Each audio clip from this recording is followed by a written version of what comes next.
When the most feared mafia boss in the city vanished 20 years ago, he left behind a broken wife and two children who learned to live without him.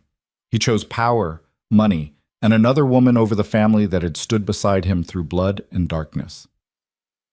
Now, on a freezing October night, he's back, not as the ruthless kingpin who once controlled everything, but as a dying man with nothing left but regrets. The woman he destroyed has built an empire of her own. The question is, will she let him through the door or leave him in the cold where he belongs? If you want to see how this story unfolds, stay with me until the end. Hit that like button and drop a comment with your city so I can see how far this story travels. The rain came down in sheets that October night, hammering against the windows of Vivian Cole's house like it was trying to break through. She stood in her kitchen, barefoot on the cold tile, staring at a cup of tea she'd forgotten to drink. The house was quiet. Too quiet. Her daughter Elena lived across town now, and her son Nico had his own place downtown. 20 years of raising them alone, and now the silence felt heavier than all those years of chaos combined. The doorbell rang. Vivian froze. Nobody came by this late. Not her kids, who always called first. Not her business partners, who knew better than to show up unannounced. She set the cup down and walked toward the door, her mind already running through possibilities. Deliveries, wrong address, some kid selling something. She opened it.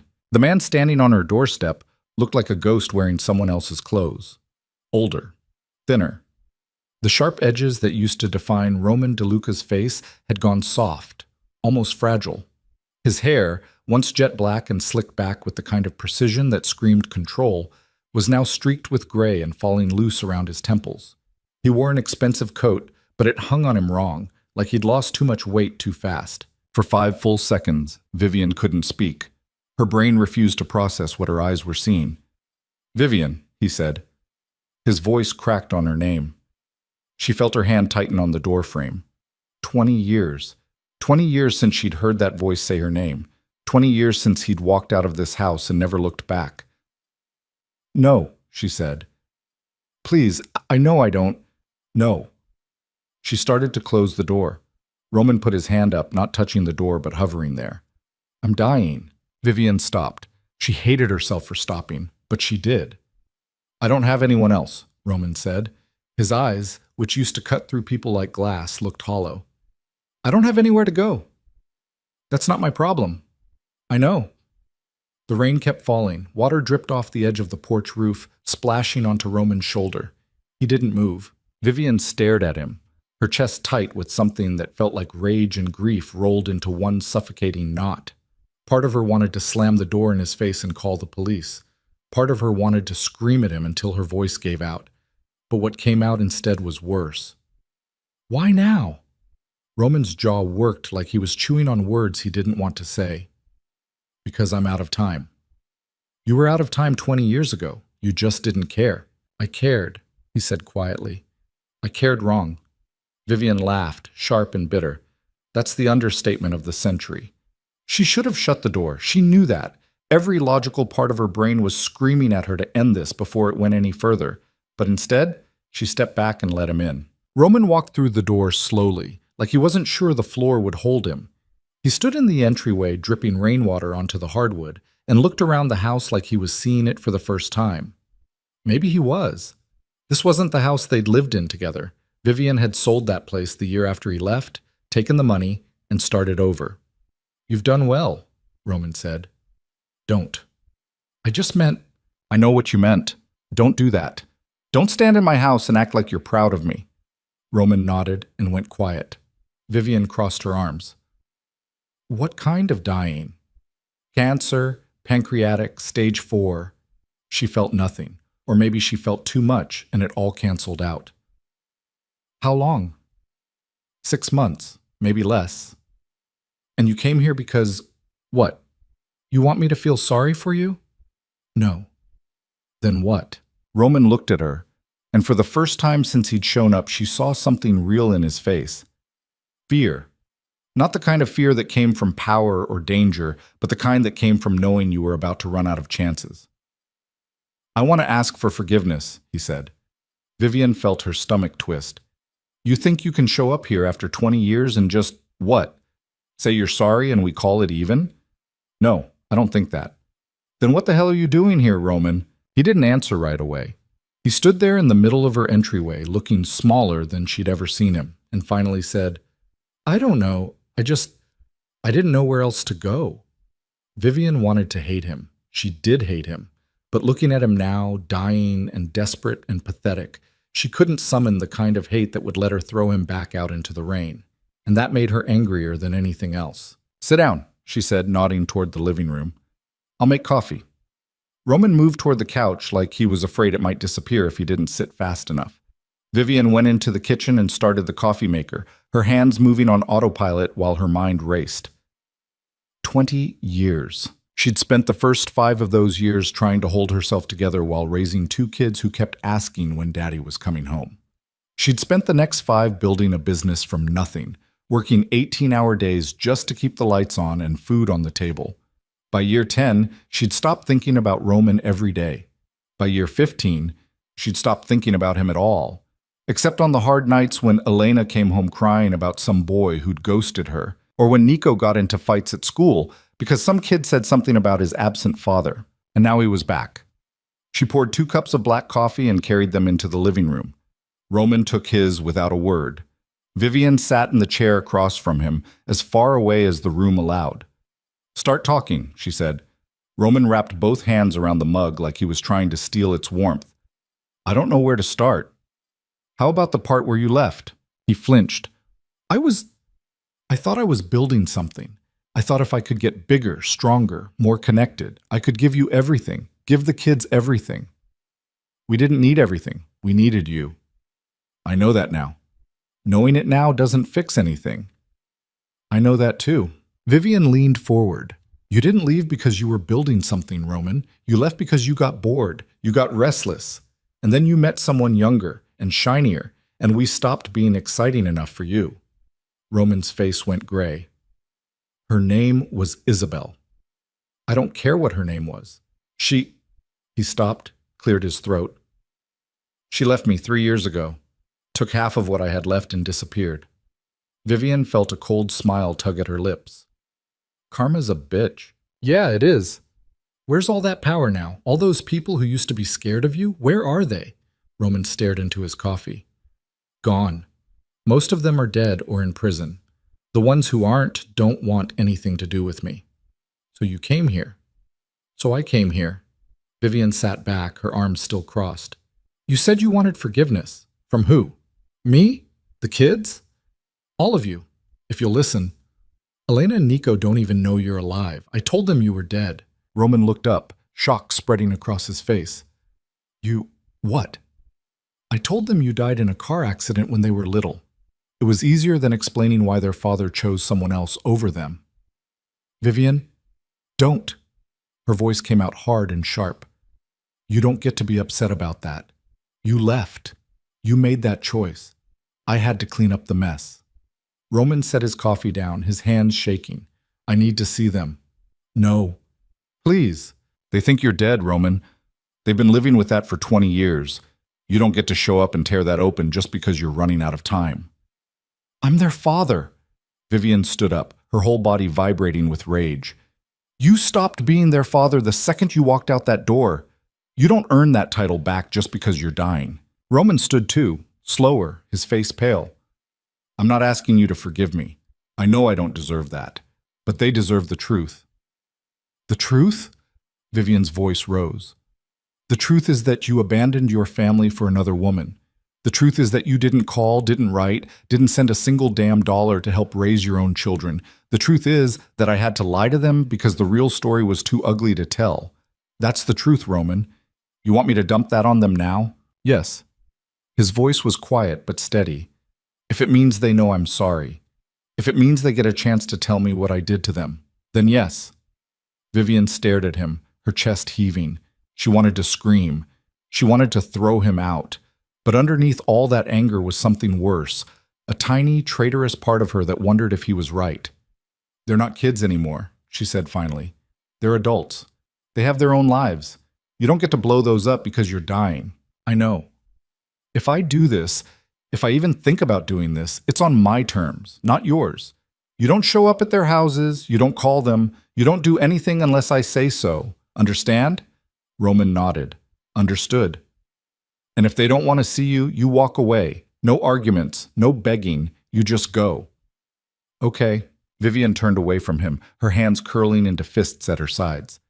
You can stay tonight. Guest room upstairs, second door on the left. Tomorrow we'll figure out what comes next. Thank you. Don't thank me. I'm not doing this for you. Roman didn't respond. He just stood there, looking lost in the middle of her living room, until Vivian walked away and left him alone with his coffee and his regrets. Upstairs, Vivian sat on the edge of her bed and stared at her phone. She'd have to call Elena and Nico tomorrow. She'd have to tell them the truth, that their father wasn't dead, that he'd been alive all this time, that he was here now asking for a second chance he didn't deserve. Her hands shook as she typed out a message to Elena, then deleted it. Typed another one to Nico, then deleted that too. How do you tell your children that you lied to them for 20 years? How do you explain that you did it to protect them, even if it was the wrong choice? She didn't have the answers. All she had was the sick feeling in her gut that Roman's return was going to rip open wounds she'd spent 2 decades trying to heal. Downstairs, Roman sat on the couch and stared at the wall. The house smelled different than he remembered, cleaner, newer. Like Vivian had scrubbed away every trace of the life they'd had together and replaced it with something better. He didn't blame her. He thought about Isabel, the woman he'd left Vivian for. She'd been 26 when they met, beautiful and sharp and hungry for the kind of life he could give her. He'd been 42, drunk on power, and stupid enough to think it would last forever. It hadn't. Isabel had stayed with him for 15 years, right up until the money started drying up and the enemies started circling. Then she'd taken what she could carry and vanished. No goodbye. No explanation. Just gone. He'd tried to hate her for it, but he couldn't. Not when he'd done the exact same thing to Vivian. Now he was here, sitting in the house of the woman he'd destroyed, begging for scraps of forgiveness he didn't deserve.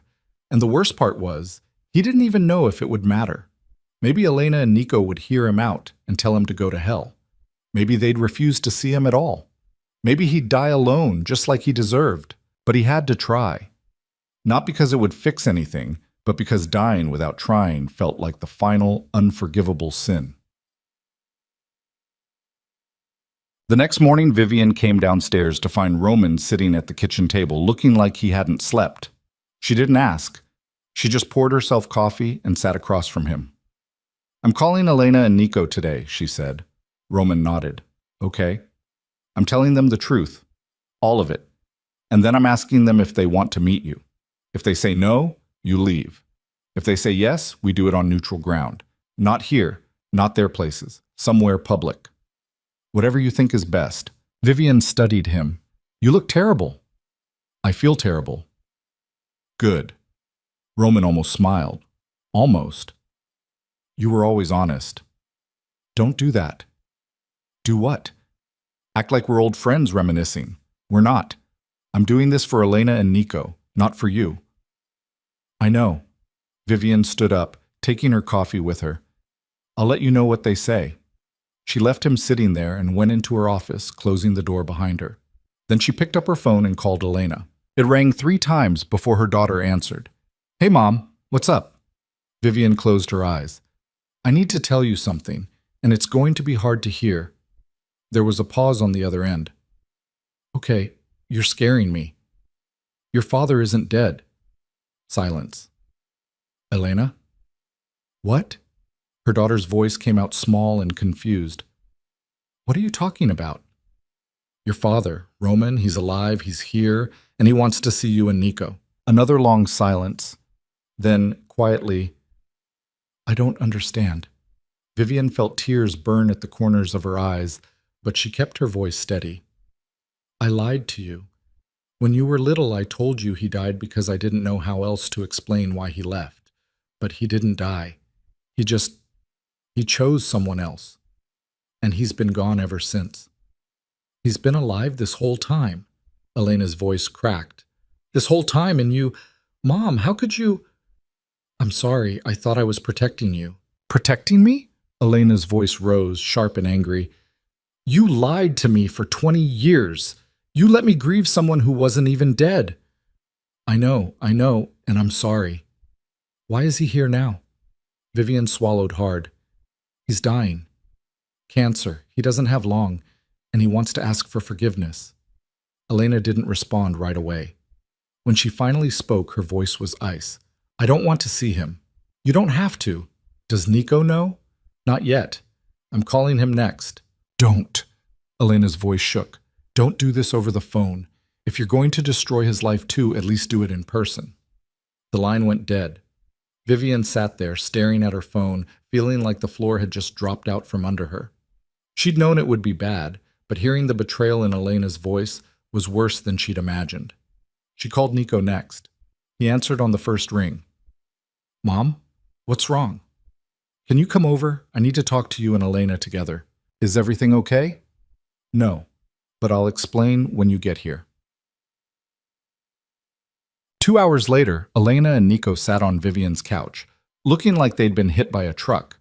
Vivian had told them everything, the truth about Roman, the lies she'd told, the fact that he was upstairs in the guest room right now. Nico stood up, pacing. So he's just here in this house? Yes. And you let him in? Yes. Why? Nico's voice was rising. Why would you do that? Because he's your father. He's not my father, Nico shouted. A father doesn't walk out and disappear for 20 years. A father doesn't choose some other woman over his own kids. Elena sat perfectly still, her hands folded in her lap. She looked pale and hollow, like someone had scooped out everything inside her and left only the shell. Elena, Vivian said gently, say something. Elena looked up, her eyes dry but filled with something dark and cold. I want to see him. Nico turned to stare at her. What? I want to see him, Elena repeated. I want to look him in the face and ask him why. You don't owe him that. I know, but I owe it to myself. Nico ran both hands through his hair, looking lost. This is insane. Probably, Elena said, but I'm doing it anyway. Vivian stood up. If you're sure, I'm sure. Then I'll bring him down.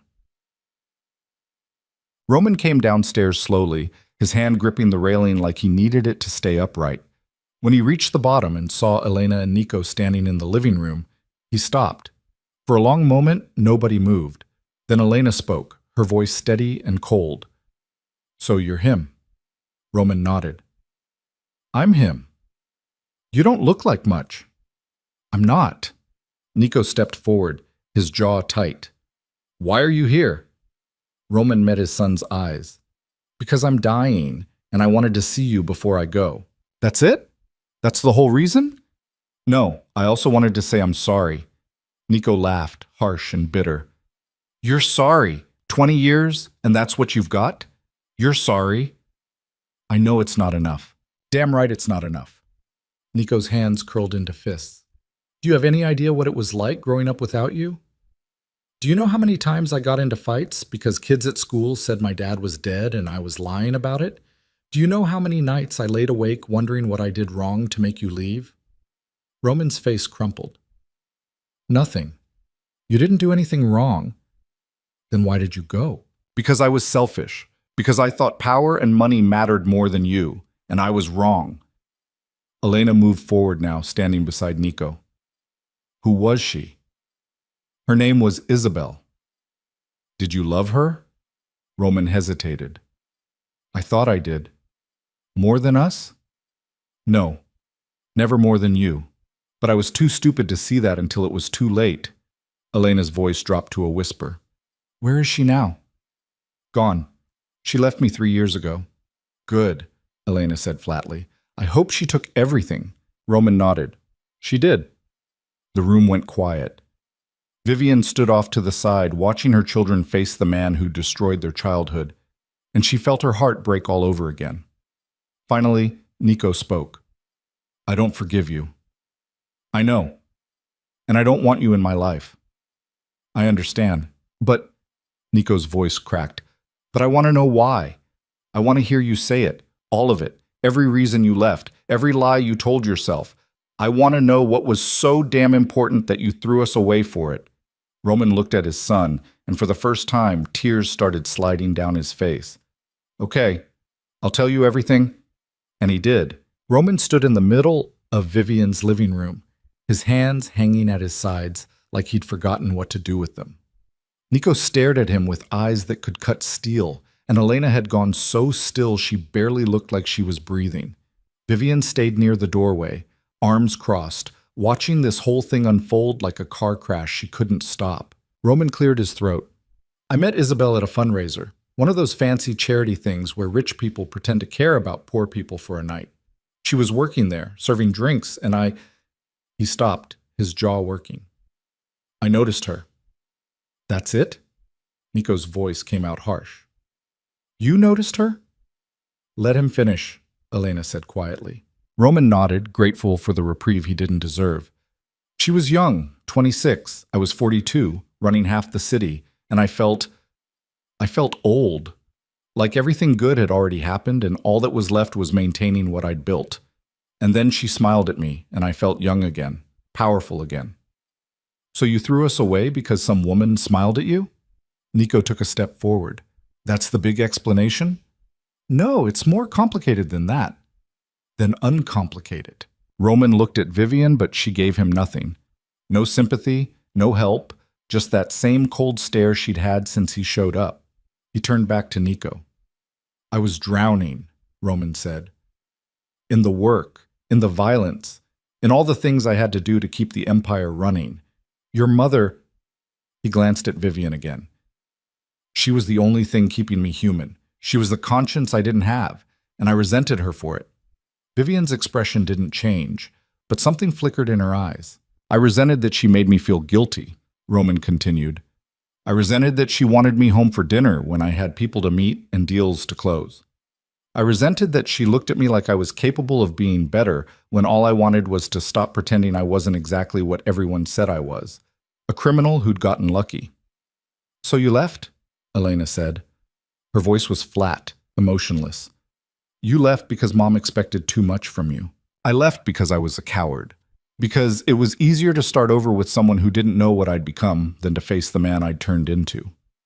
Nico shook his head, his hands balled into fists. You keep talking about yourself, about how hard it was for you. What about us? What about the fact that you had 2 kids who needed you? I know. Do you? Because it doesn't sound like you do. Roman's face went gray. I thought about you every day. Bullshit. I did. I thought about calling. I thought about coming back, but the longer I stayed away, the harder it got. And Isabel, she made it easy to pretend none of it had happened. She didn't ask about my past. She didn't want to know about the family I'd left behind.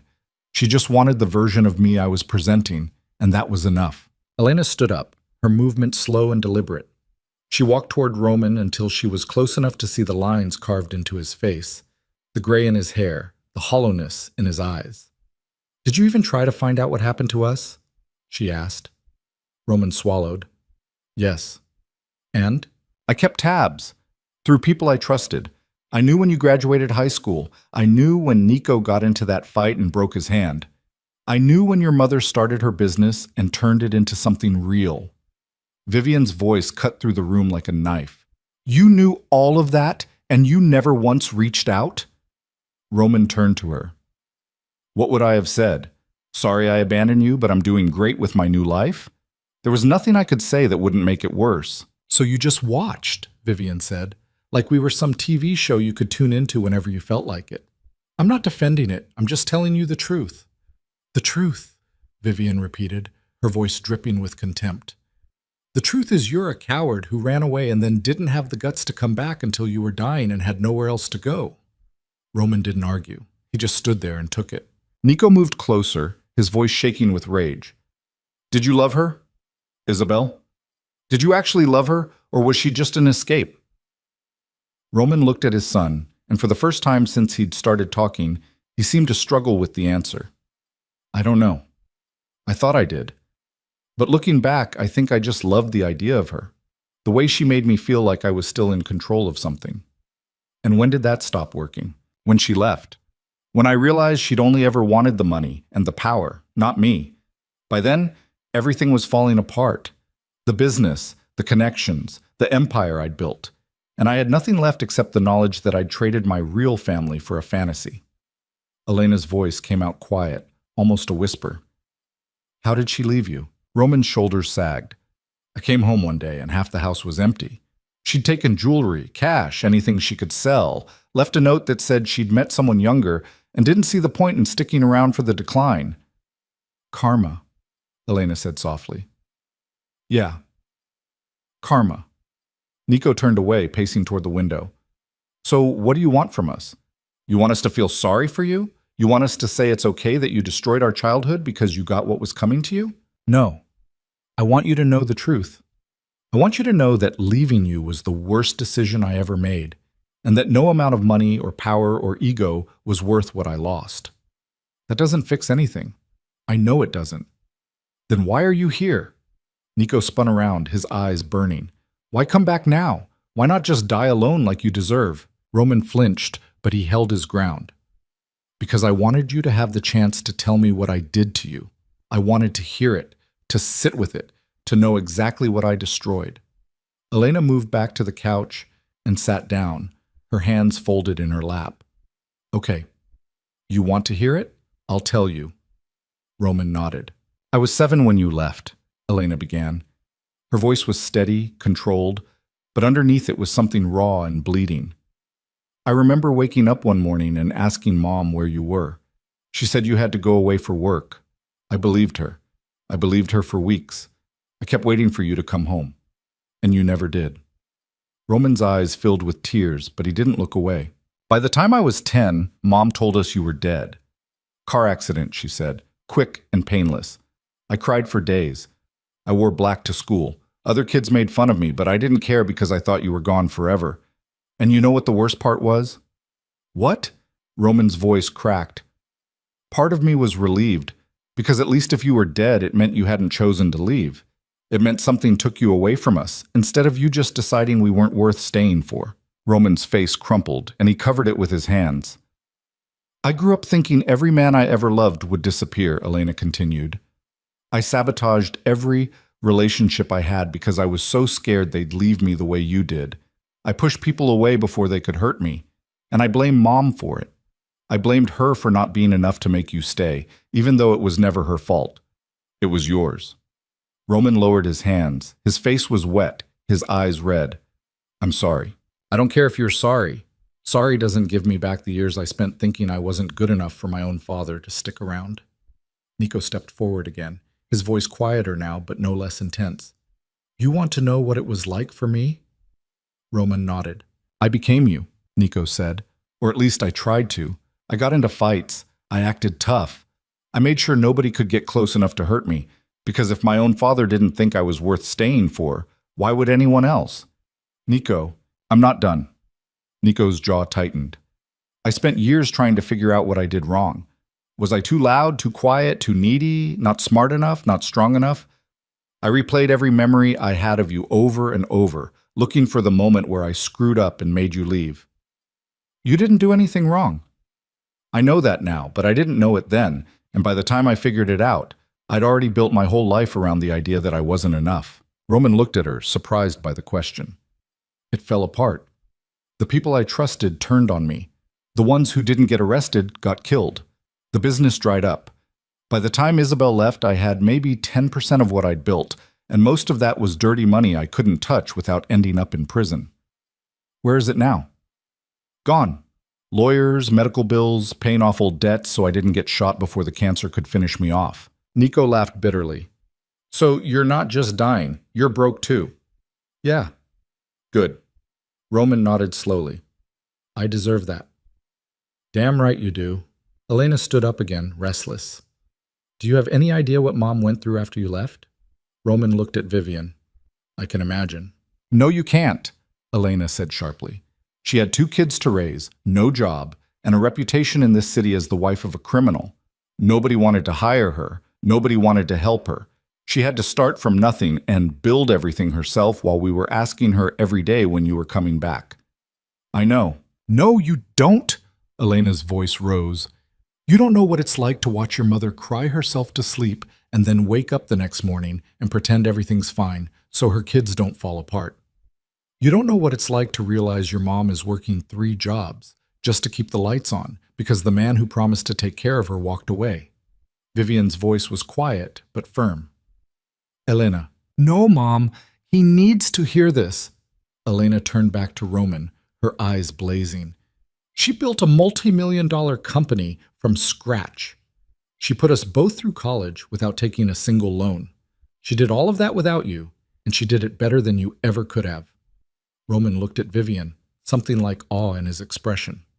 I always knew you were stronger than me. Don't, Vivian said coldly.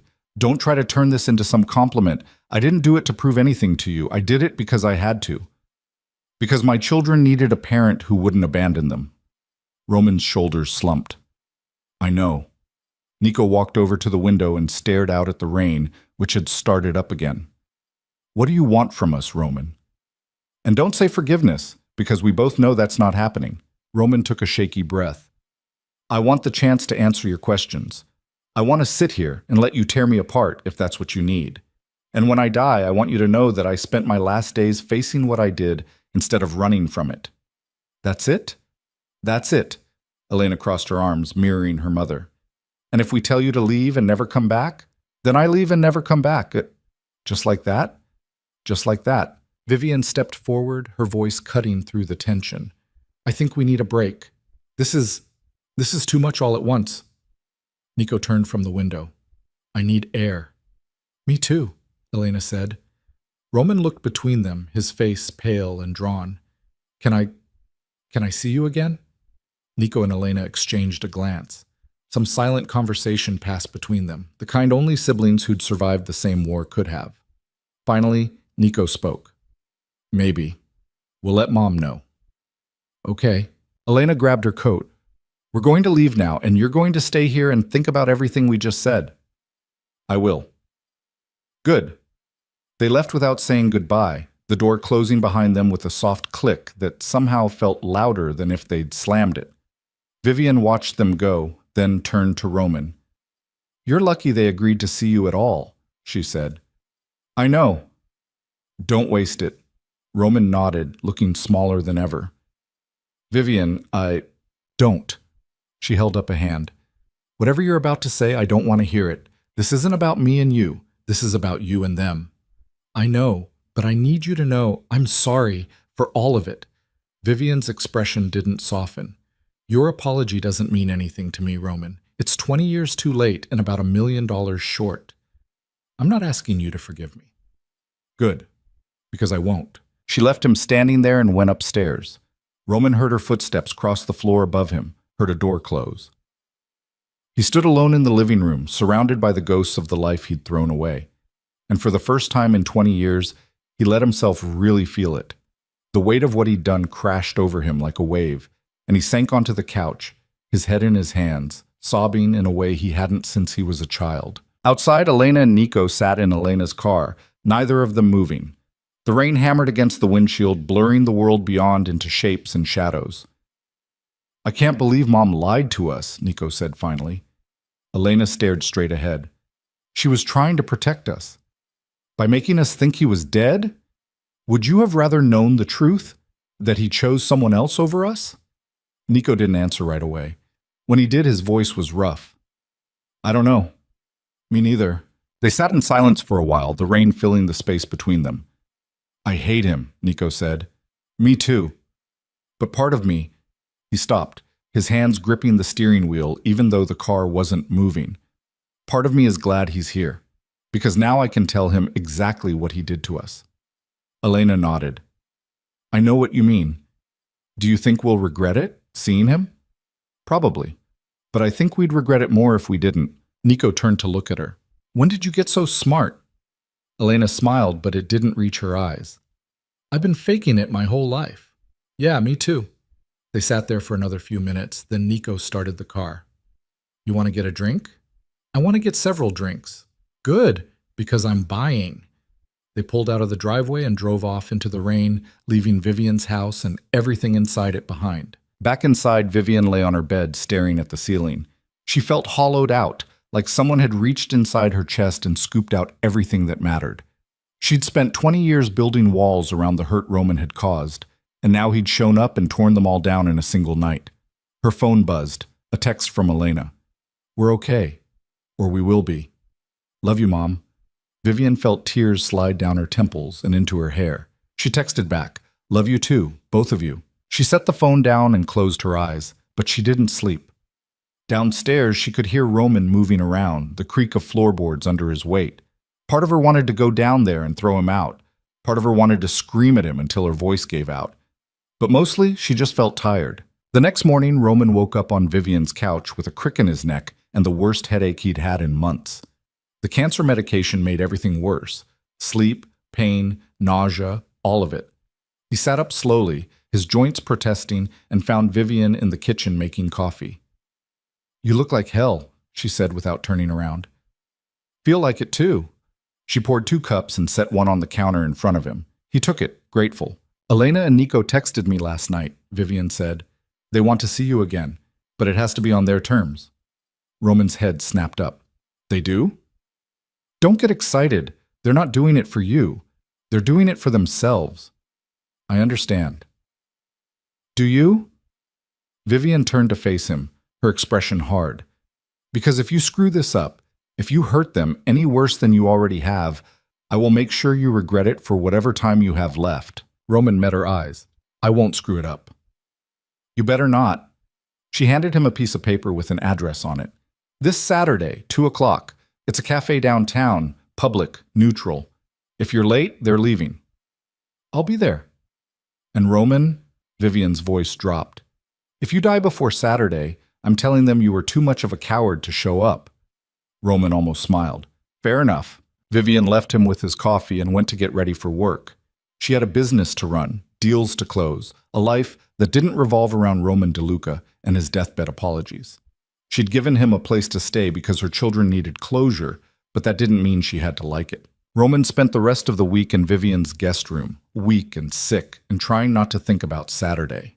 The cancer was eating him alive from the inside out, and the medication only dulled the edges. He'd already outlived the doctor's initial estimate by 2 months, but he could feel time running out. On Friday night, Vivian knocked on his door. "What?" he called. She opened the door and stepped inside, her face unreadable. "I need to tell you something." Roman sat up in bed. "Okay. If you're doing this to make yourself feel better about dying, it won't work. Elena and Nico aren't going to absolve you. They're not going to make your last days peaceful and redemptive. You're going to carry what you did all the way to the grave, and there's nothing you can do about it." Roman nodded slowly. "I know." "Then why are you here?" "Because they deserve the truth, and because I deserve to hear what I did to them." Vivian studied him for a long moment. "You really have changed, haven't you?" "I don't know if I've changed or if I've just finally stopped lying to myself." "Maybe they're the same thing." She left without another word, closing the door softly behind her. Saturday came too fast. Roman got dressed in the nicest clothes he had left, a shirt that hung loose on his frame and pants he had to cinch tight with a belt. He looked at himself in the mirror and barely recognized the man staring back. The fierce, untouchable mafia boss was gone. All that remained was a sick old man with more regrets than days left to live. Vivian drove him to the cafe without speaking. She pulled up to the curb and put the car in park. "You've got 2 hours," she said. "After that, I'm picking you up whether you're done or not." "Thank you." "I'm not doing this for you." "I know." Roman got out of the car and walked into the cafe. Elena and Nico were already there, sitting at a corner table with their backs to the wall. They looked up when he walked in, and for a second, nobody moved. Then Nico gestured to the empty chair across from them. "Sit down." Roman sat, and the reckoning continued. The cafe was half empty, which was probably why Elena had chosen it. Fewer witnesses to whatever was about to happen. Roman sat across from his children, his hands flat on the table because he didn't know what else to do with them. A waitress came by, and Nico ordered coffee for all 3 of them without asking Roman what he wanted. When she left, Elena spoke first. "We have questions." "Okay, and you're going to answer them. All of them. No deflecting, no excuses, no making yourself sound better than you were." Roman nodded. "I'll tell you the truth." Nico leaned back in his chair, his arms crossed. "Start with the day you left. What happened that morning?" Roman swallowed hard. I woke up early. You were both still asleep. Your mother was in the kitchen making breakfast. I remember she was humming something. I don't remember what. And I stood in the hallway watching her, thinking this was the last time I'd see her do that. So you'd already decided, Elena said. Yeah, I'd decided the night before. Did you tell her? No, I waited until you two were at school. Then I packed a bag, left a note, and walked out. Nico's jaw tightened. What did the note say? It said I was leaving, that I'd met someone else, that I'd send money for you and the kids. Did you? Elena asked. Send money? Roman looked down at his hands. For the first 6 months, then Isabel told me I was being stupid, that Vivian would be fine, that I needed to cut ties completely if I wanted to move on. And you listened to her? Yeah, I listened to her. The waitress came back with their coffee. Nobody touched it. She lingered for a second, reading the tension in the air, then hurried away. Elena picked up her cup and held it between her hands without drinking. Did you ever think about coming back? In those first few months, did you ever regret it? Roman met her eyes. Every day.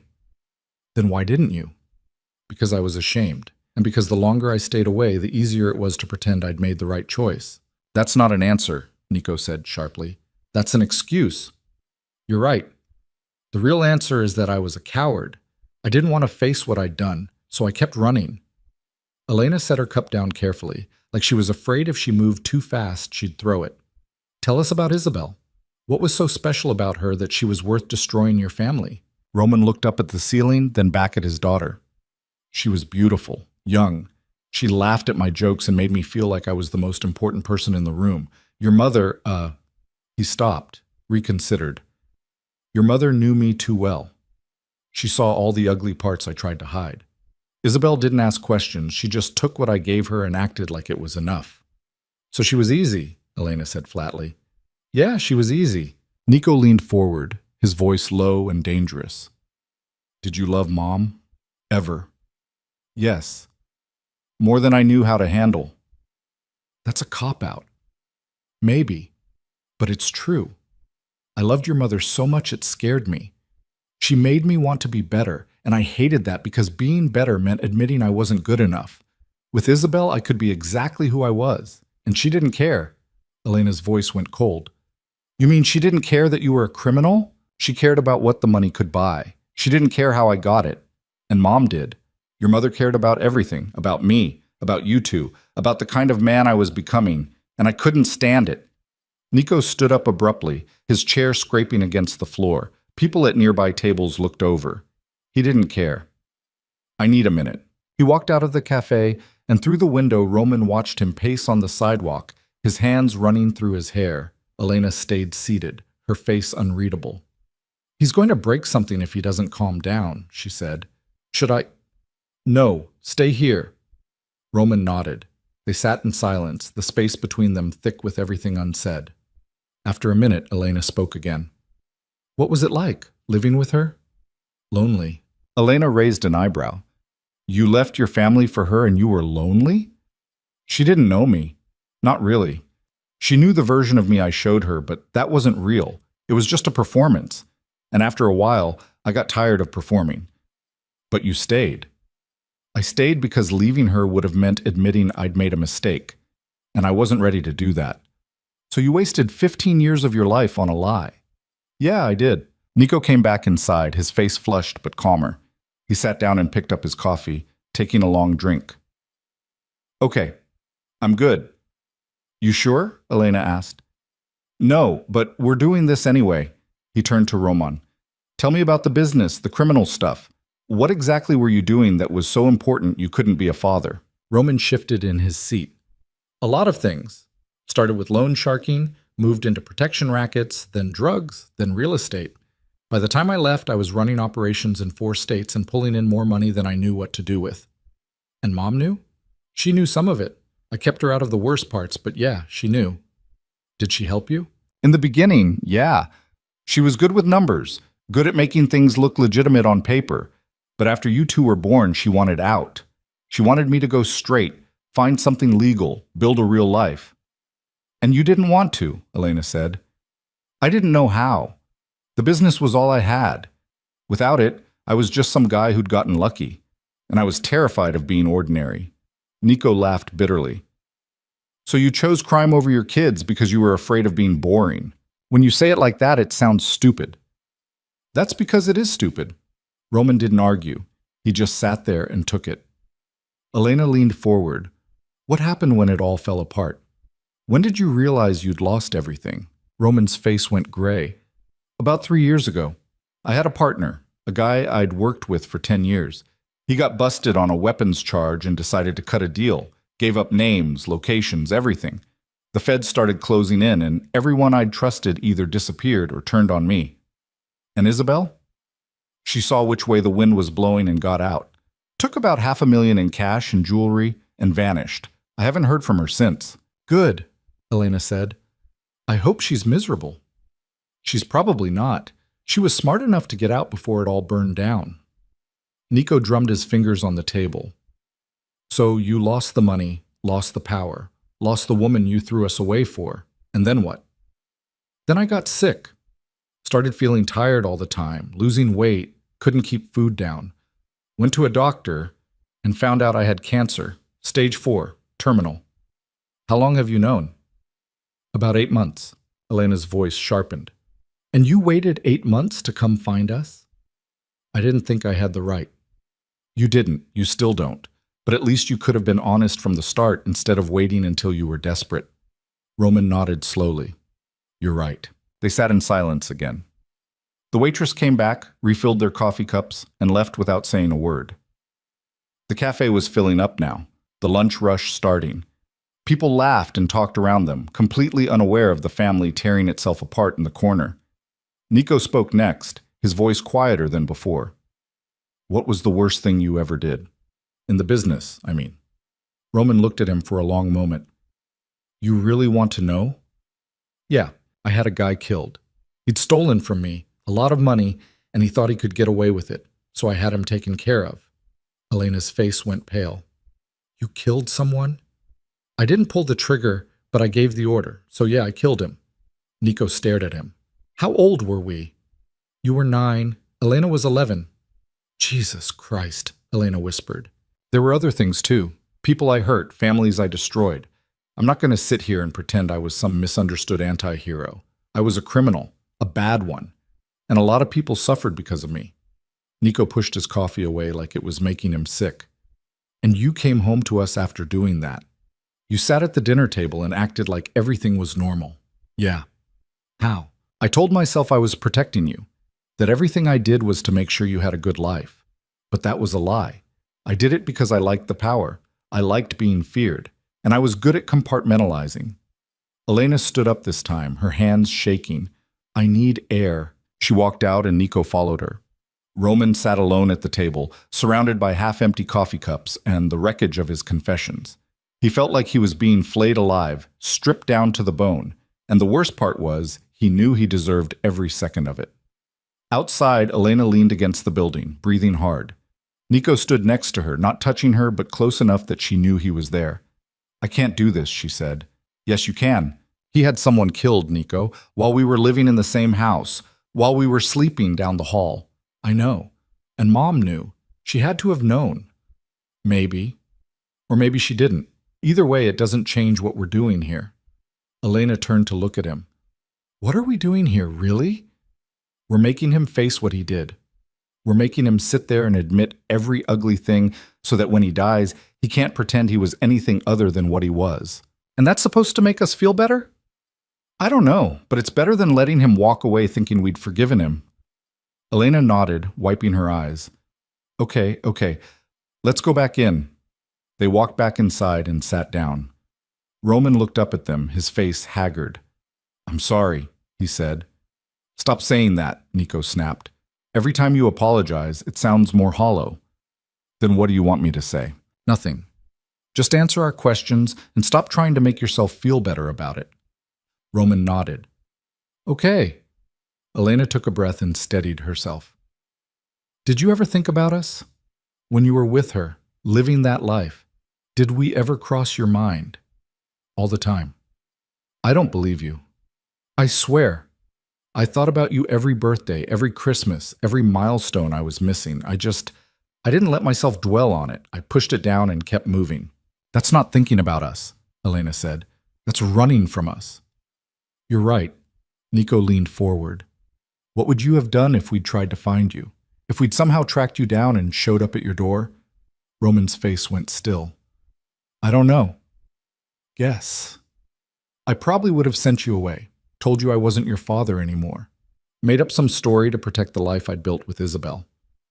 So you would have rejected us a second time? Yeah, probably. Nico's hands curled into fists. You're a piece of shit. I know. No, I don't think you do. I don't think you have any idea what it's like to grow up wondering if you're worth anything at all because the one person who was supposed to love you unconditionally just walked away. Roman's voice came out broken. I'm sorry. I told you to stop saying that. I don't know what else to say. Then say nothing. Just sit there and feel what we've been feeling for 20 years. Roman did. He sat there in silence, his shoulders hunched, his face drawn, and let the weight of their pain crush him. Elena and Nico watched him, neither of them offering comfort or forgiveness. They just watched. After a while, Elena spoke again. Do you regret it? Leaving? More than anything. That's still not enough. I know. If you could go back and change it, would you? Roman looked at her, his eyes red. In a heartbeat. But you can't. No, I can't. Nico stood up, his jaw tight. I think we're done for today. Okay, Roman said quietly. Elena stood too. We'll let Mom know if we want to see you again. Thank you. Don't thank us. We're not doing this for you. They left without another word, walking out of the cafe and into the bright afternoon sun. Roman sat at the table for another 10 minutes, staring at nothing, before he finally got up and walked outside. Vivian was parked at the curb, her face unreadable behind sunglasses. He got in the car. How'd it go? She asked. About as bad as you'd expect. Good. She drove him back to the house in silence. When they got there, Roman went straight to the guest room and closed the door. Vivian stood in the kitchen, listening to the sounds of him moving around upstairs, and felt nothing. Later that night, Elena called. Mom? Yeah, honey. We saw him today. I know. It was... Elena's voice cracked. It was really hard. I'm sorry. Don't be. We needed to do it, but I need to ask you something. Okay. Did you know about the things he did? The people he hurt? Vivian closed her eyes. I knew some of it, not everything. Why didn't you leave him sooner? Because I was scared. I had 2 kids and no money and no skills that would get me a job that paid enough to support us. And I thought... She stopped, her throat tight. I thought if I stayed, I could keep him from getting worse. I thought I could fix him. You can't fix people, Mom. I know that now. Elena was quiet for a moment. I love you. I love you too, baby. We're going to see him again, Nico and me. We're not done yet. Are you sure? No, but we're doing it anyway. After they hung up, Vivian poured herself a glass of wine and sat on the couch in the dark. She thought about all the years she'd spent protecting her children from the truth. And now the truth was sitting upstairs in her guest room, dying slowly and taking everyone's peace with it. Upstairs, Roman lay in bed, staring at the ceiling. The cancer was getting worse. He could feel it eating through him, stealing his strength piece by piece. The pain medication made everything fuzzy, but it didn't stop the thoughts. He kept replaying the conversation at the cafe, hearing Elena and Nico's voices cutting into him, stripping him down until there was nothing left but the raw truth of what he'd done. He'd destroyed them, not physically, but in all the ways that mattered. He'd taught them they weren't worth staying for, that love was conditional, that people left when things got hard. And now they were sitting across from him, 2 grown adults who'd spent their whole lives trying to make sense of the damage he'd caused, and all he could do was confirm their worst fears. He was a monster, not because of the crimes he'd committed or the people he'd hurt in the business, but because he'd looked at his own children and decided they weren't enough to make him stay. The next morning, Vivian found an envelope on the kitchen table. Her name was written on it in Roman's handwriting. She opened it. Inside was a letter. Vivian, I know you don't want to hear from me, and I don't blame you, but there are things I need to say, and I'm running out of time to say them. You were the best thing that ever happened to me, and I threw you away because I was too stupid and too proud to see it. You gave me everything, your loyalty, your love, your strength, and I repaid you by walking out. I don't expect forgiveness. I don't even want it, because I don't deserve it. But I need you to know that leaving you was the biggest mistake of my life. Everything I built after you was hollow.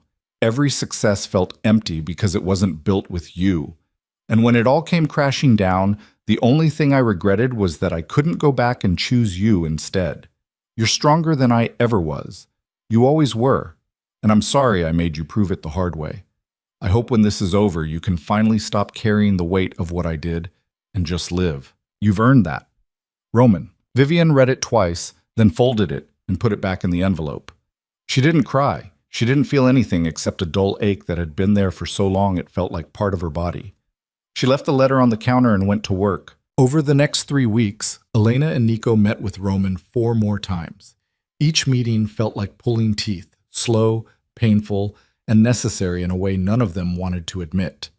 They met at different places each time. A park bench, a diner on the edge of town, a library reading room where they had to keep their voices down, even when they wanted to scream. Roman answered every question they threw at him. He didn't defend himself, didn't try to soften the edges of what he'd done. He just told them the truth, raw and ugly, until they ran out of things to ask. By the 4th meeting, something had shifted.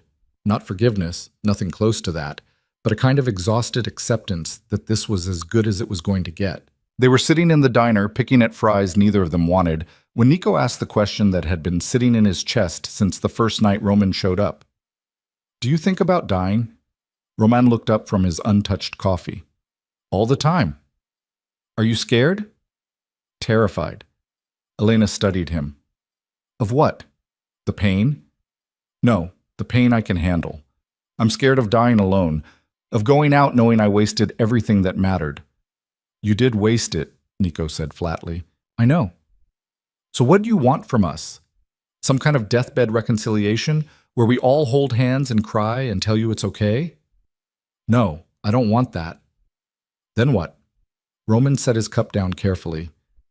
I want you to remember me honestly, not as some monster, not as some tragic figure who deserved redemption, just as a man who made terrible choices and spent the rest of his life regretting them. Elena laughed, but there was no humor in it. You're asking us to carry your guilt after you're gone. No. I'm asking you not to lie about who I was. Don't make me better in memory than I was in life. Don't soften it for your kids someday. Just tell them the truth, that their grandfather was a selfish bastard who chose wrong and paid for it. Nico leaned back, his arms crossed. Why does that matter to you? Because I don't want anyone making the same mistakes I did. I don't want some kid hearing about me and thinking I was cool or powerful or worth emulating. I want them to hear the whole story and learn from it. Elena picked up a fry, then put it back down. You think that makes up for anything? No, but it's all I've got left. They sat in silence for a while. The diner was nearly empty, just them and an old man at the counter reading a newspaper. The fluorescent lights buzzed overhead, harsh and unforgiving. Finally, Nico spoke. Mom found your letter. Roman's head snapped up. She told you? She left it on the kitchen counter. I saw it when I went over there yesterday. Did she say anything about it? No, but she looked tired, more tired than usual. Roman's face crumpled. I shouldn't have written it. Probably not, Elena said. But you did. And now she has to deal with it. I wasn't trying to burden her. That's what you do, though. You burden people. You show up, dump all your regrets and apologies on them, and then expect them to carry it for you. Roman flinched. You're right. Stop agreeing with us, Nico snapped. It's not helpful. What do you want me to say? I don't know. Something that isn't just you're right and I'm sorry. Something that proves you actually understand what you did instead of just accepting it because it's easier than fighting back. Roman looked at his son, really looked at him, and saw the anger and pain and desperate need for something, anything, that felt real. You want to know what I understand? Roman said, his voice low. I understand that I destroyed your childhood. I understand that I taught you to expect abandonment from everyone you love. I understand that I made your mother into a single parent, who had to be twice as strong because I wasn't there. And I understand that no amount of apologies or explanations will ever undo that damage. Nico's jaw tightened. Keep going. I understand that you're sitting here with me, not because you care about me, but because you need to look me in the face and confirm that I'm not worth grieving. And I understand that when I die, you're going to feel relief more than sadness. And that's my fault. That's all my fault. Elena's voice came out quiet. Do you wish we hadn't let you back in? Roman thought about it. Sometimes. When I see how much pain this is causing you, I wish I just died alone somewhere and let you keep thinking I was already dead. But I'm selfish enough to be glad you gave me this chance. Even if it hurts you, even if it doesn't fix anything, I'm glad I got to see who you became. Nico stood up abruptly. I need to go. Okay. Don't follow me. I won't.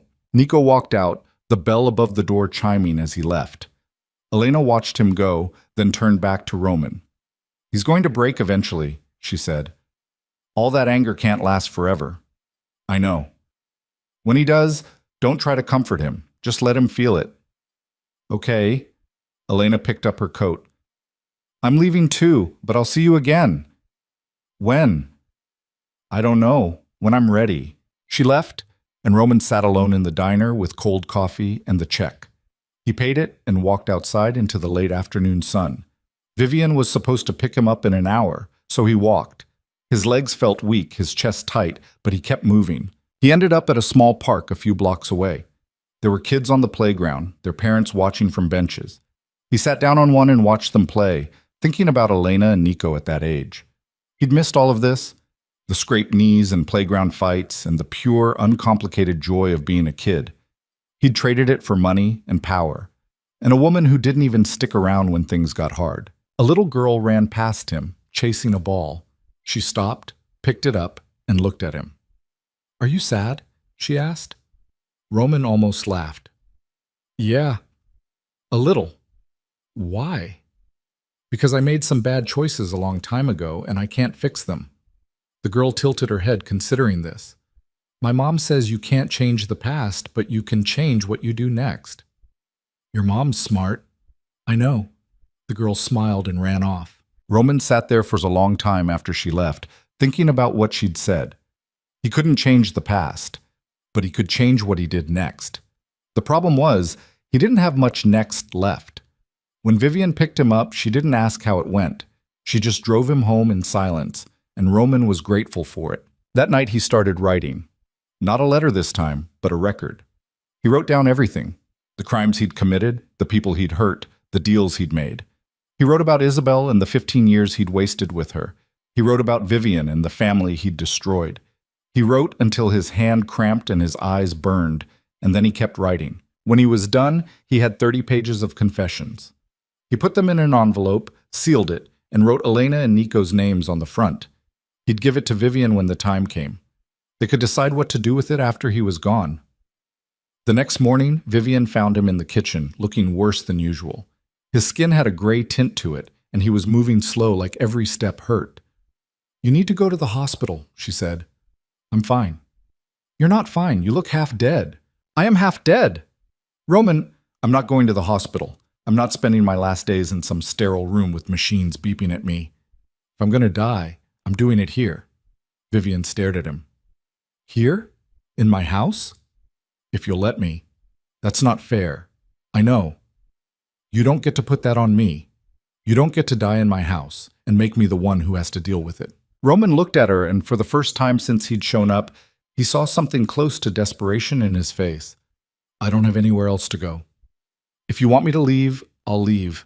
But I'm asking you, please, let me stay. Vivian felt something twist in her chest. She wanted to say no. She wanted to throw him out and let him die alone in some motel room somewhere. But looking at him now, broken and sick and pathetic, she couldn't do it. Fine, she said, but if you die here, you're doing it quietly. I'm not dealing with drama. Thank you. Don't thank me. I'm doing this because I don't want your death on my conscience. Roman nodded and went back to his coffee. Vivian left for work, but all day she couldn't shake the feeling that she'd just made a terrible mistake. That weekend, Elena and Nico came over for dinner. It was Vivian's idea, a normal family dinner, just the three of them, like they used to have before Roman showed up. But when they arrived, Roman was sitting in the living room and the whole thing felt wrong. Is he eating with us? Nico asked. Vivian shook her head. No, he's going to stay in there. Good. They sat down at the dining table, and Vivian served the food she'd spent all afternoon making. For a few minutes, they ate in silence. Then Elena spoke. How long is he going to be here? I don't know, Vivian said. His doctor said weeks, maybe a month. It's hard to say. And you're okay with that? No, but what am I supposed to do? Kick a dying man out onto the street? Yes, Nico said. That's exactly what you should do. I can't. Why not? Vivian set down her fork. Because as much as I hate him, I can't be that person. I can't be the one who sends him away to die alone. He deserves it. Maybe. But I don't deserve the guilt that would come with it. Elena reached across the table and took her mother's hand. We don't want you to have to do this. I know, but it's not your choice. It's mine. They finished dinner without talking much after that. When they were done, Elena and Nico helped clean up, and then they said their goodbyes. On the way out, Nico stopped in the doorway. Mom? Yeah? You're stronger than he ever was. You know that, right? Vivian felt tears prick at her eyes, but she didn't let them fall. I know. After they left, she went into the living room. Roman was still sitting there, staring at nothing. They hate me, he said. Can you blame them? No. Vivian sat down in the chair across from him. I need to ask you something, and I need you to be honest. Okay? Why did you really come back? And don't give me that line about wanting forgiveness. What's the real reason? Roman was quiet for a long time. When he finally spoke, his voice was barely above a whisper. Because I was scared of dying alone. Because I didn't want to go out with nothing and no one, just the memory of everything I'd destroyed. I thought if I could see you and the kids one more time, maybe it would mean something. Maybe I wouldn't feel so empty. And do you? Feel less empty? Roman looked at her, his eyes red. No, I feel worse because now I can see exactly what I threw away, and I know I'll never get it back. Vivian nodded slowly. Good. You should feel that. You should carry it all the way to the end. I will. She stood up and walked toward the stairs, then stopped. Roman? Yeah? That letter you wrote me. I read it. I'm sorry. I shouldn't have. I'm not finished. Her voice was hard. You said leaving me was the biggest mistake of your life. But you're wrong. The biggest mistake was coming back and making me relive it. She went upstairs before he could respond, leaving him alone in the dark. The next few weeks passed in a strange, suffocating rhythm. Roman got weaker. Some days he could barely get out of bed. Vivian hired a nurse to come in twice a week to check on him, but mostly she just stayed out of his way. Elena and Nico visited a few more times, but the visits got shorter, the conversations thinner. There wasn't much left to say. One night, Vivian was working late in her office when she heard a crash from upstairs. She ran up and found Roman on the floor of the bathroom, his face pale and sweating. I'm fine, he said, but his voice was weak. You're not fine. She helped him up, her hands under his arms, and was shocked by how light he felt. He was wasting away right in front of her. She got him back to bed and sat on the edge of it, her hands shaking. You need to go to the hospital. No. Roman, you're dying. I know. That's why I don't want to go. I want to die here, not in some hospital room. Vivian felt tears burn her eyes, but she blinked them back. I can't watch you die. Then don't. Just let me stay here until it's over. That's not fair to me. I know. Nothing about this is fair to you, but I'm asking anyway. She wanted to scream at him. She wanted to call an ambulance and let them take him away, but instead she just nodded. Okay, you can stay. Thank you. Stop thanking me. I'm not doing this because I want to. She left him there and went back downstairs. She poured herself a glass of wine and sat in the dark crying for the first time since he'd shown up. Not for him, but for herself. For the girl she'd been when she married him, full of hope and love and stupidity. For the woman she'd become, hardened and scarred, and carrying wounds that would never fully heal. Upstairs, Roman lay in bed, staring at the ceiling. He could feel his body shutting down piece by piece. The pain was constant now, a dull throb that the medication barely touched. He knew he didn't have much time left. He thought about Elena and Nico, about the look in their eyes the last time he'd seen them. They hadn't said goodbye, but he knew they wouldn't be back. They'd gotten what they needed from him, confirmation that he was exactly as broken as they'd thought. And now they were done. He thought about Vivian, about the way she'd looked at him when she said coming back was his biggest mistake. She was right. He should have stayed gone. He should have died alone in some anonymous place and let them keep believing he'd been dead for 20 years. But he'd been too selfish for that. He'd needed to see them one more time, even if it destroyed what little peace they'd found. He closed his eyes and tried to sleep, but the pain kept him awake. Somewhere downstairs he could hear Vivian moving around, and he wondered if she was crying. He hoped she wasn't. She'd cried enough for him already. The next morning, Elena called Vivian. "How is he?" "Bad, really bad." "Do we need to come over?" Vivian hesitated. "I don't know. Do you want to?" Elena was quiet for a moment. "No, I don't think I do." "Okay. Is that terrible?" "No, honey. It's honest. What about you? Are you okay?" Vivian looked up at the ceiling, toward the room where Roman was dying. "I will be. Eventually." They talked for a few more minutes, and then Elena hung up. Vivian sat at the kitchen table, her coffee going cold, and tried to figure out how she'd ended up here, playing nurse to the man who'd destroyed her life. She didn't have an answer. That night, Roman called her upstairs. She found him sitting up in bed, looking more alert than he had in days. "I need to give you something," he said. He handed her the envelope with Elena and Nico's names on it. "What is this?" "Everything I did, everyone I hurt, all of it written down. I want you to give it to them after I'm gone." Vivian stared at the envelope. "Why?" "Because they deserve the whole truth, not just the parts I was willing to say out loud." "You think this is going to help them?" "No, but I think they need it anyway." Vivian took the envelope and set it on the dresser. "Anything else?" Roman looked at her for a long moment.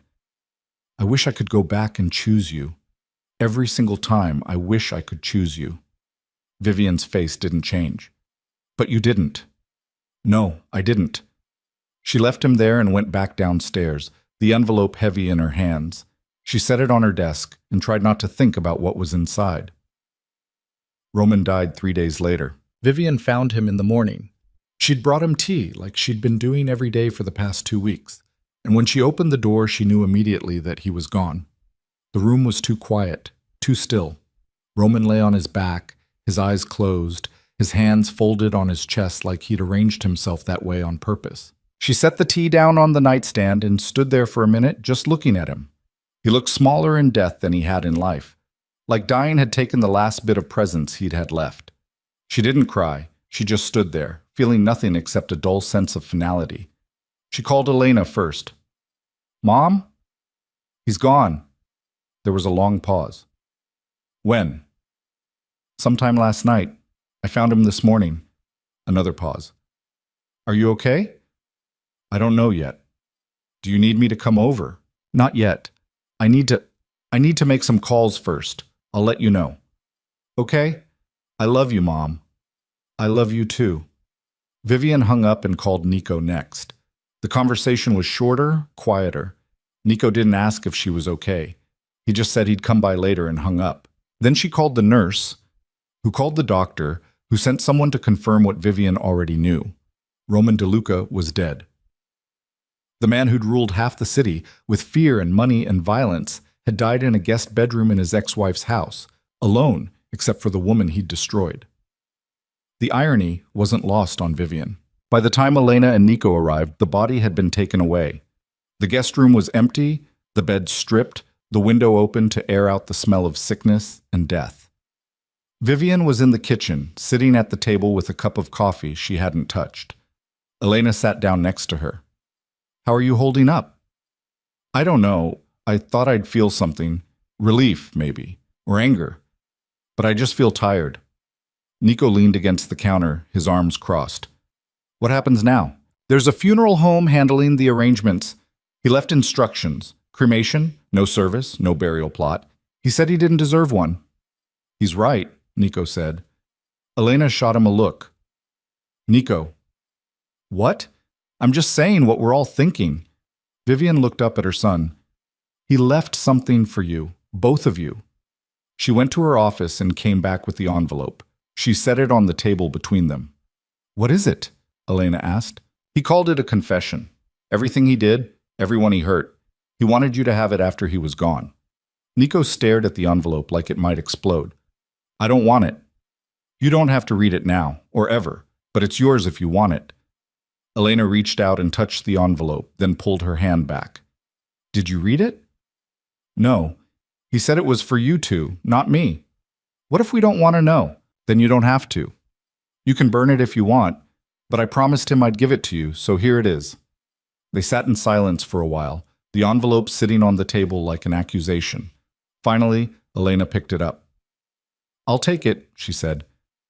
I don't know if I'll read it, but I'll keep it. Nico shook his head. I don't want anything from him. You don't have to read it, but if you change your mind, I'll have it. I won't change my mind. Elena slipped the envelope into her bag and looked at her mother. Are you going to the funeral home? Tomorrow, to sign some papers and pick up the ashes. What are you going to do with them? Vivian hadn't thought about it. I don't know. Throw them in the ocean, maybe, or just leave them at the funeral home. I don't really care. He'd probably want you to scatter them somewhere meaningful, Elena said. He doesn't get what he wants anymore. Nico almost smiled at that. Good. They stayed for another hour, drinking coffee and not talking much. When they left, Vivian went upstairs to the guest room and stood in the doorway.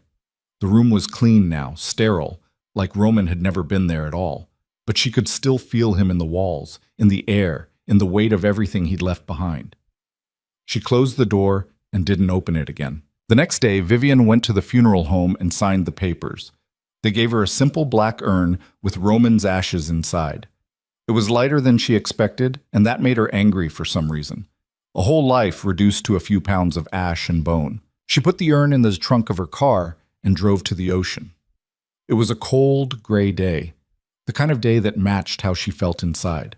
She parked at a beach access point and walked down to the water, carrying the urn under her arm like it was groceries. When she reached the sand, she stopped and looked out at the waves. She'd thought about bringing Elena and Nico, but this felt like something she needed to do alone. Not for Roman, but for herself. She needed to close this chapter once and for all. She opened the urn and walked to the edge of the water. The waves lapped at her shoes, cold and persistent. She upended the urn and watched the ashes scatter into the surf, mixing with the foam and disappearing into the gray-green water. When it was empty, she stood there for a minute, waiting to feel something. Closure, maybe. Or peace. But all she felt was the same tired emptiness she'd been carrying for weeks. She turned and walked back to her car, leaving the empty urn on a bench for someone else to deal with. 2 weeks later, Elena called. I read it, she said. The letter? Yeah. And? Elena's voice was thick. It's worse than I thought. The things he did, Mom, some of it is really bad. I know.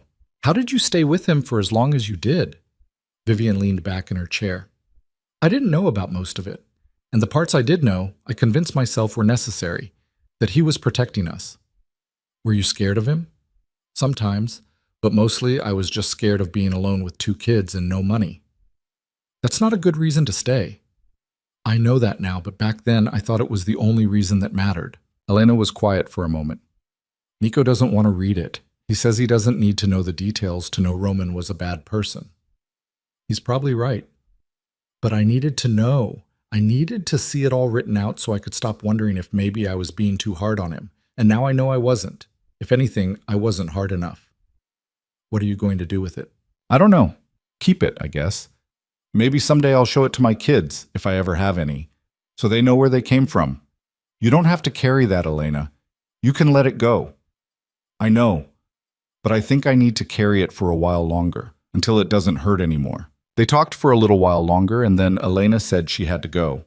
After she hung up, Vivian sat at her desk and thought about the letter, about all the terrible things Roman had written down, and she was glad she hadn't read it. She'd lived through enough of his damage. She didn't need to catalog it. A month after Roman died, Vivian started having trouble sleeping. She'd lie awake at night, staring at the ceiling, replaying the last few months over and over. She kept thinking about the look on his face when she told him coming back was his biggest mistake. She kept wondering if she'd been too cruel, if she should have shown him some measure of kindness at the end. But then she'd remember the years she'd spent raising Elena and Nico alone, the nights she'd cried herself to sleep, the fear and uncertainty and grinding work it had taken to build a life after he left. And she'd remember that she didn't owe him kindness. She didn't owe him anything. One night, she got out of bed and went downstairs. She poured herself a glass of whiskey and sat on the couch in the dark, and for the first time since Roman died, she let herself cry. Not for him, but for herself. For the girl she'd been when she married him, full of hope and love and trust. For the woman she'd become, hardened and scarred and carrying wounds that would never fully heal. She cried until she had nothing left, and then she went back to bed and slept better than she had in weeks. 6 weeks after Roman's death, Nico showed up at Vivian's house unannounced. She opened the door to find him standing there, his eyes red and his jaw tight. "I need to talk," he said. "Come in." They sat in the living room, and Nico stared at his hands for a long time before he spoke. "I keep thinking about him," he said finally. "About the things he said at that cafe, about how he thought about us every day but never came back." "Okay. And I keep going back and forth between being angry and being, I don't know, sad, I guess. Like I'm mourning someone I never really knew." Vivian nodded. "That's normal." "Is it? Because it feels messed up. Why should I mourn him? He didn't deserve it." "You're not mourning him. You're mourning the father you should have had, the one who stayed." Nico's face crumpled, and he covered it with his hands. "I hate that he still has this power over me. I hate that he's dead, and I'm still thinking about him." Vivian moved to sit beside him, putting her arm around his shoulders. "It's going to take time. There's no timeline for this kind of thing." "How long did it take you?" "I'm still working on it." Nico looked at her, his eyes wet. "Does it get easier?" "Yeah, it does. Not all at once, but gradually. One day you'll realize you haven't thought about him in a week, then a month, then longer. What if I don't want to forget him? What if forgetting him means he wins? He doesn't win either way, Nico. You're here. You're building a life. That's what matters." Nico nodded slowly, wiping his eyes. "I met someone." Vivian smiled. "Yeah? Her name's Sarah. She's really different from anyone I've dated before. She's patient. She doesn't take my crap, but she also doesn't push me. And I keep waiting for her to leave." "Have you told her about Roman?" "Some of it. She knows he wasn't around. She doesn't know the whole story yet." "You should tell her. When you're ready." "What if it scares her off?" "Then she's not the right person. But I don't think it will." Nico stayed for another hour, and when he left, he looked lighter somehow. Like talking about it had loosened something that had been wound too tight. 3 months after Roman's death, Elena got engaged. She called Vivian from a restaurant, her voice bright and breathless. "Mom, he proposed." Vivian felt something loosen in her chest. "That's wonderful, honey. I'm so happy for you. His name is Marcus. I've been seeing him for about a year. I know I should have introduced you sooner, but I wanted to be sure first." "It's okay. I understand." "I want you to meet him. Can we come over this weekend?" "Of course." That Saturday, Elena showed up with Marcus, a tall man with kind eyes and an easy smile. He shook Vivian's hand and looked her in the eye when he spoke, and Vivian liked him immediately. Over dinner, Marcus told stories that made Elena laugh, and Vivian watched the way her daughter leaned into him, comfortable and happy. At one point, Elena excused herself to the bathroom, and Marcus turned to Vivian. "I know about her father," he said quietly, "what he did. Elena told me everything." Vivian nodded. "And you're still here." "Of course. What her father did doesn't define who she is." "You'd be surprised how many people don't see it that way." Marcus met her eyes. "I'm not those people. I'm in this for the long haul. I'm not going anywhere." Vivian felt tears prick at her eyes, but she blinked them back. "Good. Because if you hurt her, I will make you regret it." Marcus smiled. "I believe you, and I respect that." When Elena came back, Vivian looked at her daughter and saw something she hadn't seen in years. Hope. Real, unguarded hope that things could be good and stay good. 6 months after Roman's death, Vivian decided to sell the house. It had too many ghosts in it, too many memories she didn't want to carry anymore. She bought a smaller place across town, something clean and modern with no history except what she'd built there herself. Elena and Nico helped her move, along with Marcus and Sarah. Together, they packed up 20 years of Vivian's life and moved it into a future that had nothing to do with Roman DeLuca. When they were done, they ordered pizza and sat on the floor of Vivian's new living room, exhausted and sweaty and laughing about something stupid Marcus had said. And in that moment, Vivian felt something she hadn't felt in longer than she could remember. Peace. Not the kind of peace that came from forgiveness or closure or any of the things people said you were supposed to find after trauma.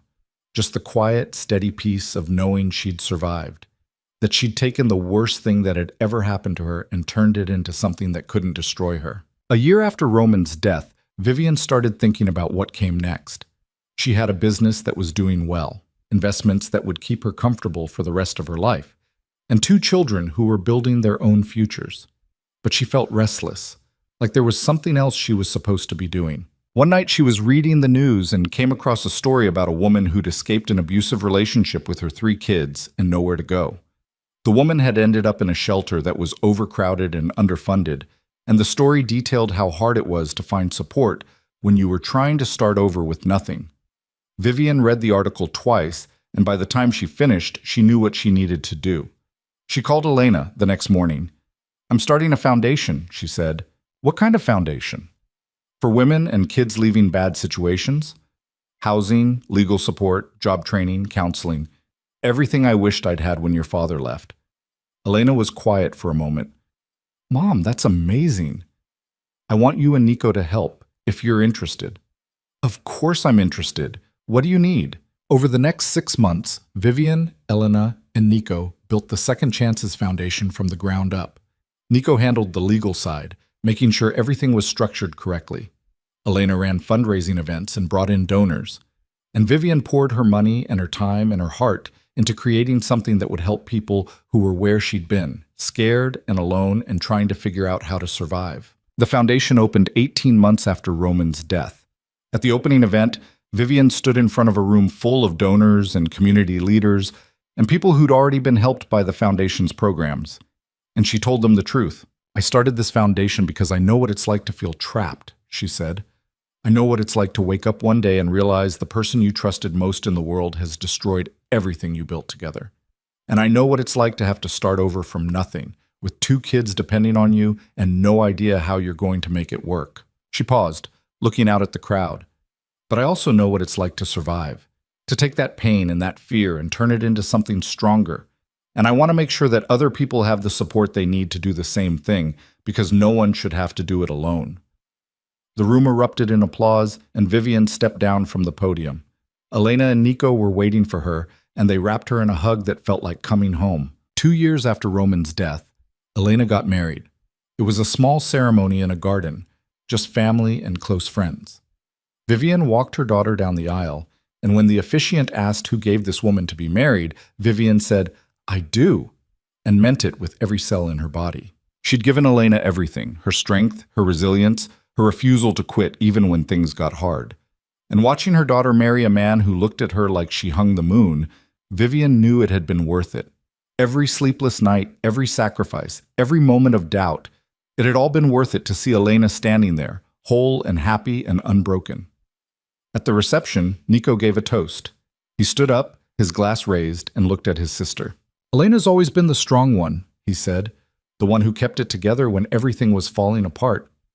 And I used to think that was just who she was, naturally tough, naturally resilient, but I realized something recently. She's strong because she had to be, because Mom taught her how, and because she refused to let the people who hurt her define what she deserved." He turned to look at Vivian. "Mom, you gave us everything. You showed us what it looks like to survive something that should have broken you and come out the other side stronger. And I don't say this enough, but thank you for not giving up, for not letting him destroy what we could become." Vivian felt tears slide down her face, but she didn't wipe them away. She just nodded, her throat too tight to speak. Nico raised his glass. To Elena and Marcus, and to second chances, and to the people who stick around when it gets hard. Everyone drank, and the party went on. But Vivian stepped outside for a minute, needing air and space and quiet. She stood in the garden where Elena had just gotten married, looking up at the stars, and thought about Roman. She didn't miss him. She didn't forgive him. But she also didn't hate him anymore. He'd been a broken man who'd made terrible choices, and he'd paid for them. And now he was gone, and she was here, surrounded by the family she'd built from the ashes of what he'd destroyed.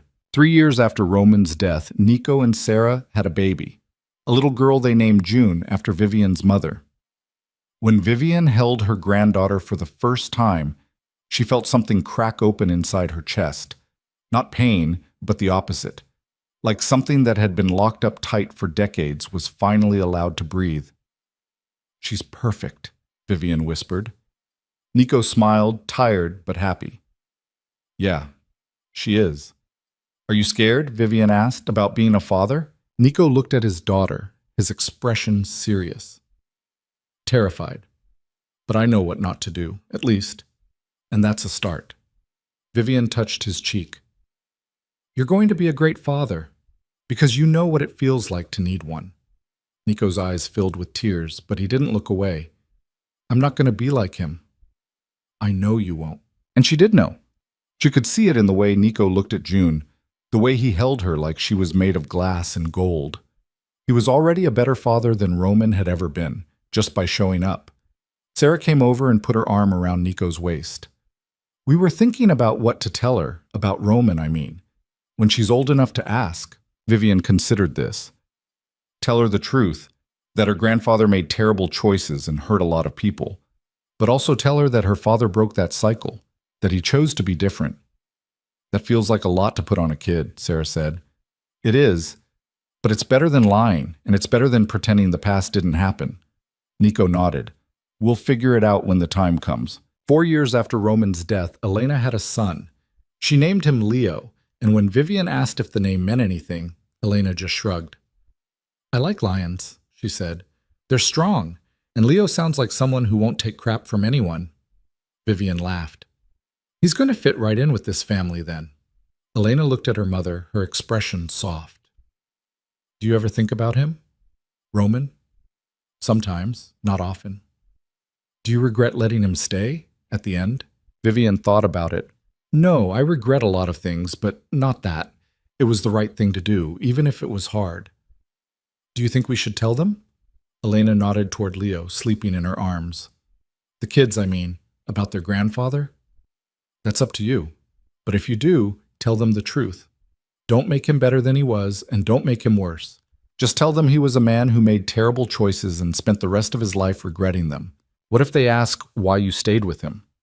Tell them I didn't know how to leave, and that by the time I figured it out, I had 2 kids to protect, and that became more important than anything else." Elena nodded slowly. "That's a good answer. It's the only answer I have."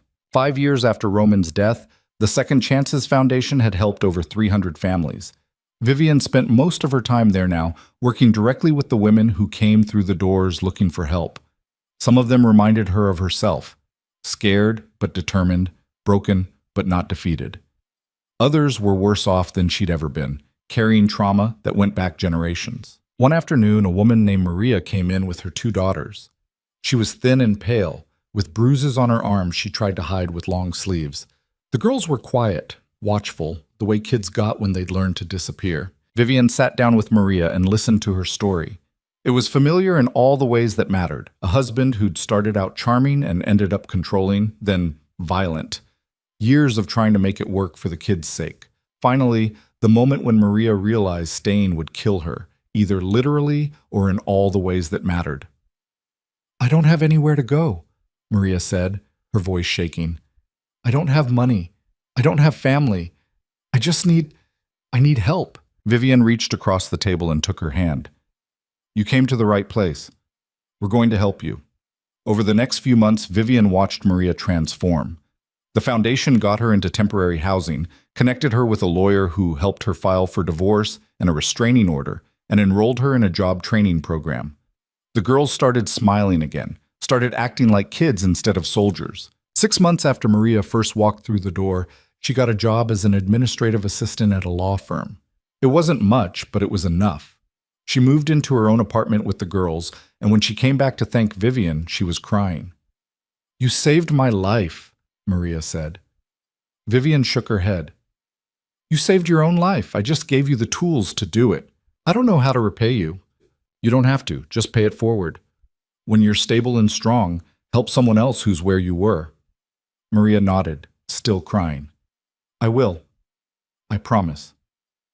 After she left, Vivian sat in her office and thought about Roman, about how his choices had led her here, to this moment, helping people he would have either ignored or exploited.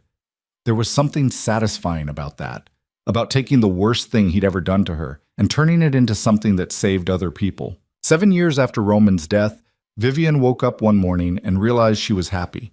Not the kind of happy that came from achieving something or checking off a goal, but the quiet, steady happy that came from being at peace with who she was and what she'd built. She had a business that was thriving. She had a foundation that was changing lives. She had 2 children who'd grown into remarkable adults and 2 grandchildren who lit up her world.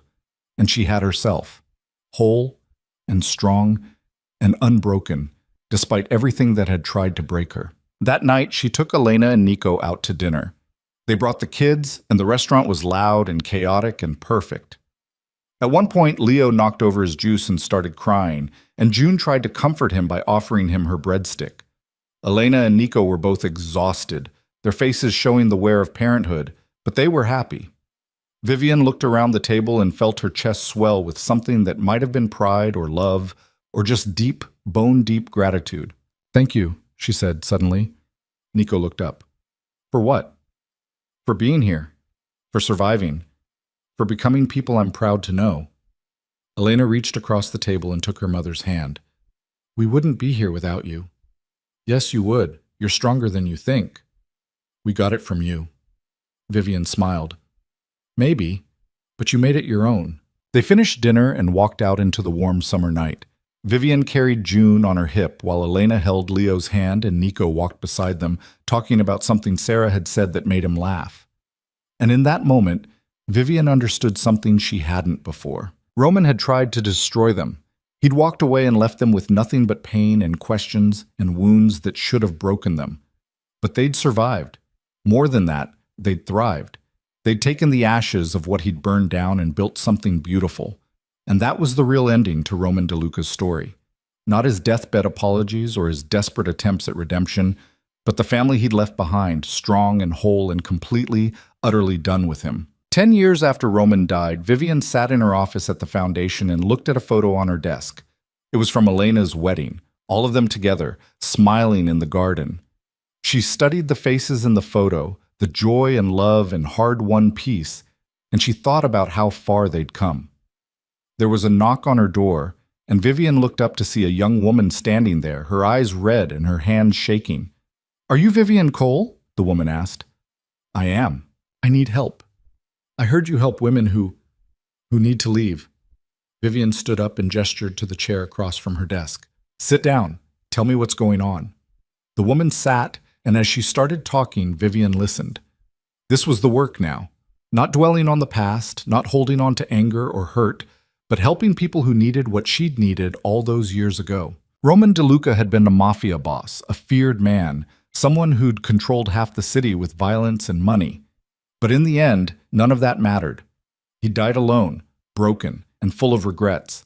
And the family he'd destroyed had gone on without him, building lives that had nothing to do with his legacy. That was the lesson Vivian had learned, the one she tried to pass on to every person who walked through the foundation's doors.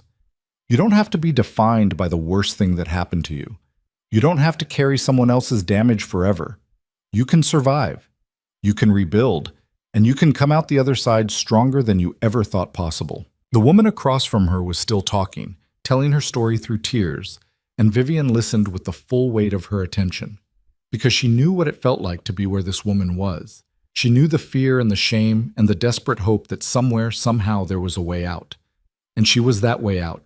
Not because she was perfect or had all the answers, but because she'd survived and learned and refused to let her pain be wasted. When the woman finished talking, Vivian leaned forward and looked her in the eye. "You did the right thing by coming here," she said, "and I'm going to help you. We're going to figure this out together." The woman's face crumpled with relief, and Vivian reached across the desk to squeeze her hand. That night, after the woman left with a plan and a place to stay, and the first real hope she'd had in years, Vivian sat alone in her office and thought about Roman one last time. She let herself remember the boy she'd fallen in love with, before the money and the power and the choices that destroyed them both. She let herself remember what it felt like to believe in him, to trust him, to think they'd build something together that would last. And then she let him go. She closed her eyes and took a deep breath, and when she opened them again, she felt lighter. The weight she'd been carrying for so long, the anger, the hurt, the desperate need to understand why he'd done what he did, finally lifted. It didn't matter anymore. Roman was gone, and she was still here. Still fighting, still building, still refusing to let the worst moment of her life define the rest of it. She picked up her phone and sent a text to Elena and Nico. "Love you both. Proud of who you've become." Elena responded first. "Love you too, Mom. We're proud of you." Then Nico. "Back at you. You're the strongest person I know." Vivian smiled and set her phone down. She looked around her office, the walls covered with photos of families the foundation had helped, the awards they'd won, the letters from people thanking her for saving their lives. This was her legacy. Not Roman's empire built on fear and violence, but her kingdom built on compassion and second chances. And it was better than anything Roman had ever created because it actually helped people instead of destroying them. She stood up, turned off the lights, and locked the office behind her. Tomorrow, there would be more work to do, more people to help, more lives to rebuild. But tonight, she was going home to her quiet house, her clean space, her life that finally felt like it belonged to her. Roman DeLuca's story was over. He'd lived as a king and died as a cautionary tale, a reminder that power without humanity was worthless, that fear was no substitute for love, and that abandoning your family in pursuit of something shinier would always end in regret. But Vivian Cole's story was still being written, and every chapter she added was proof that you could survive the unsurvivable, that you could take the broken pieces of your life and build something stronger, and that the people who stayed and fought and refused to give up were always more powerful than the ones who ran away. She drove home through the quiet streets, past the places where Roman had once held court, past the buildings and businesses that had forgotten his name. The city had moved on, just like she had. And somewhere in the dark water of the ocean, where she'd scattered his ashes, Roman DeLuca had become exactly what he deserved to be. Nothing but dust and memory, and a lesson learned the hard way. Vivian parked in her driveway and sat in the car for a moment, looking at her house with its warm lights and quiet promise of peace. This was what winning looked like. Not revenge or forgiveness or some grand moment of clarity, but simply surviving and building something better. She got out of the car, walked to her front door, and stepped inside. And that was the end of Roman's hold on her life, and the beginning of everything that came after.